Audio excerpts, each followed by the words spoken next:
Bismillahirrahmanirrahim. Assalamualaikum warahmatullahi wabarakatuh. Perkenalkan, saya Nur Anissa dari Universitas Islam Negeri Alauddin Makassar, Prodi Kesehatan Masyarakat Peminatan Gizi. Nah, pada kesempatan kali ini saya akan menjelaskan studi kasus yang telah saya lakukan. Nah, studi kasus yang pertama, apabila kita membutuhkan energi dalam kehidupan kita, bahkan untuk sekedar tidur membutuhkan energi, apakah penghasilan energi hanya pada 3 gizi makro, yaitu karbohidrat, protein, lipid. Nah, ada beberapa sumber energi lain. Yang pertama, asam lemak bebas, kedua triasilgliserida, ketiga keton tubuh, yang terakhir laktat, gliserol, dan alkohol. Selanjutnya, apakah nasi, telur, dan minyak untuk menggoreng telur dalam bentuk karbohidrat, protein, dan lipid akan bertemu pada siklus asam sitrat setelah terjadi proses katabolisme? Nah, dia akan bertemu yang dimana karbohidrat dia teranabolisme menjadi glikogen atau glukosa, yang dimana glukosa ini dia menjadi trios P ini kemudian menjadi enol pirufat, yang dimana enol pirufat ini dia menjadi pirufat. Nah, yang dimana protein ini asam amino dia yang dimana triptofan ini dia menjadi alanin, kemudian alanin ini masuk dalam pirufat. Nah, kemudian pada saat lemak ini dia menjadi triacylglycerol, kemudian triacylglycerol ini dia menjadi gliserol dengan fatty acid atau asam amino. Kemudian fatty acid ini dia menjadi asetol dari pirufat. Kan pirufat tadi dia merubah menjadi asetil CoA. Kemudian karbohidrat, hasil dari karbohidrat, lemak, dan protein ini dia bertemu dalam siklus asam sitrat, yang dimana pirufat ini dia berubah menjadi ozaloasetat. Kemudian ozaloasetat ini dia bisa menjadi sitrat, kemudian bisa menjadi ketoglutarat, kemudian bisa menjadi susialin CoA, kemudian berubah menjadi furanate. Nah,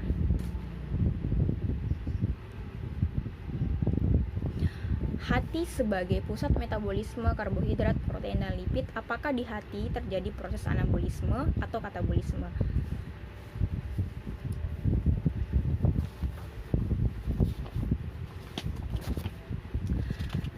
Terjadi proses anabolisme dan katabolisme, yang dimana glukosa ini dia berubah menjadi NADH, dia menganabolisme menjadi NADH, yang kemudian asetol CoA ini berubah menjadi kolesterol,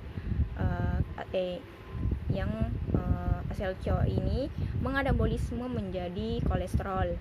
Kemudian pada protein, asam amino ini pada hati dia mengkatabolisme menjadi NH3 ke dalam urea. Kemudian kembali katabolisme asetol CoA menjadi fatty acid atau menjadi lipid. Kemudian menganabolisme pirufat menjadi glukosa atau glikogen. Kemudian pada lipid, ini terjadi katabolisme dan anabolisme, yang dimana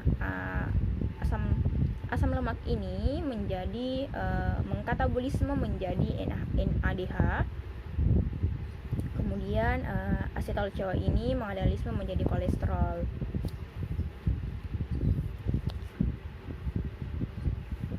Setiap fungsi tubuh juga membutuhkan energi dalam setiap fungsinya. Pada setiap bagian tubuh kita, otak, otot, jantung, dan hati, sistem pencernaan, sel darah merah, ginjal, dan jaringan adiposa, sumber energi yang digunakan dan energi dilepaskan dalam bentuk apa saja.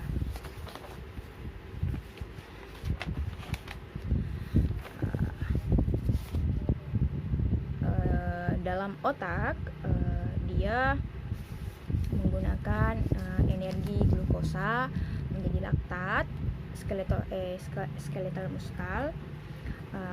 Dia menggunakan glukosa, asam amino yang melepaskan laktat. Kemudian pada heart atau jantung, dia menggunakan keton, glukosa, triacylglycerol, asam lemak. Kemudian pada hati dia menggunakan asam amino, laktat, gliserol, alkohol menjadi glukosa, keton, laktat, triacylglycerol. Kemudian pada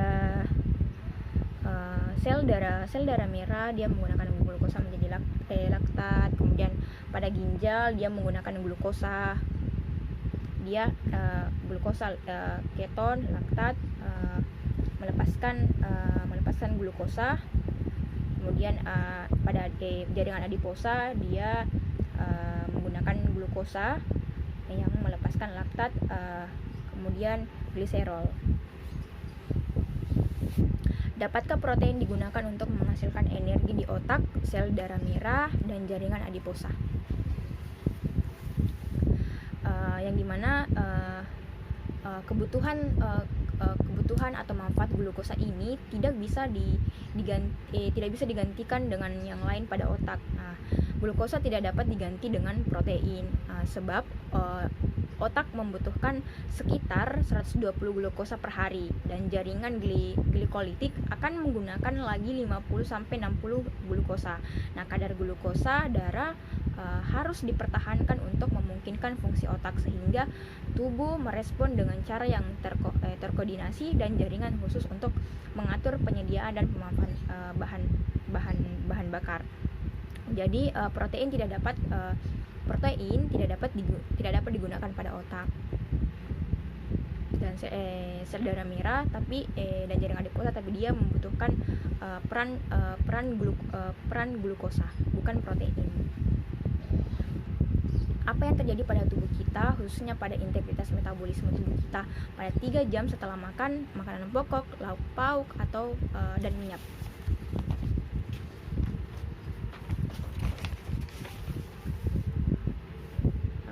Yang terjadi adalah asam amino pada usus halus dia akan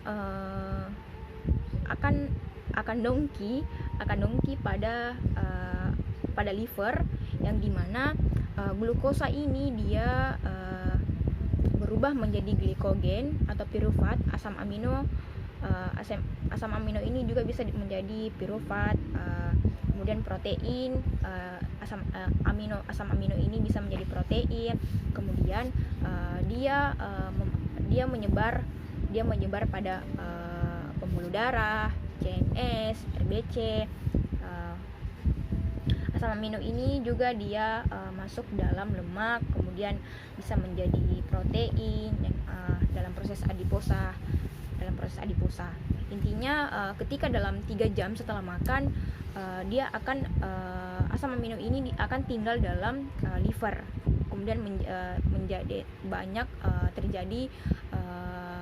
terjadi proses atau perubahan seperti asam amino yang menjadi pirufat, glukosa yang menjadi glikogen, glukosa yang menjadi pirufat, kemudian laktat yang bisa menjadi pirufat. Seluruhnya menyebar ke CNS, RBC, muskal atau pembuluh darah dan lemak. Pada saat puasa di Eropa hingga 18 jam, apa yang terjadi pada tubuh kita, khususnya pada integritas metabolisme tubuh kita?